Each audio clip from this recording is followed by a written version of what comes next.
விஜய் வந்து ஒரு private school நடத்துறாரு. அந்த ஸ்கூல்ல எல்கேஜி படிக்கிறவங்களுக்கு 40,000 ரூபாய் ஃபீஸ்ன்னு சொல்றாங்க. இது எப்படி பாக்குறீங்க?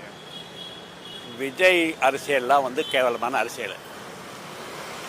அதாவது இன்னொரு எம்ஜிஆர் கிரியேட் ஆக முடியாது. இன்னொன்று அவர் வந்து சும்மா வந்து ஏதோ இது இம்பேக்ட் கிரியேட் பண்ணுற மாதிரி பண்ணணும்னு நினைக்கிறாரு.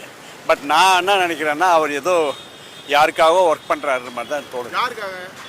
யாருக்காகவோ மறைமுக ஆள் யாருன்னு சொல்ல முடியாது. பட் இது சும்மா ஏதோ ஓட்டை பிரிக்கிறதுக்காக வரணும்னு நினைக்கிறேன். பிரசாந்த் கிஷோர் என்ன சொல்றாரு பாருங்க, பெரிய ஓட்டை மாத்துவாரு. பிரசாந்த் கிஷோர் காசு வாங்கிட்டு பேசுற ஆளு, என்னன்னாலும் பேசலாம். எல்லாமே திமுக அவன் காசு வாங்கி தானே பண்றாரு. அதனால பட் எனக்கு என்னமோ தோணுது விஜயால பெரிய இம்பாக்ட்லாம் கிரியேட் பண்ண முடியாது.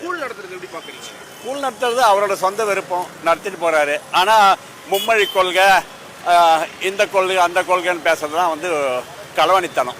விஜய் பண்றது கண்டிப்பா களவாணித்தனம் தான். மும்மொழி கொள்கை என்ன பண்ணாங்க? மும்மொழி கொள்கை யாருக்கு என்ன வேணுமோ அதை படிச்சு போறான்.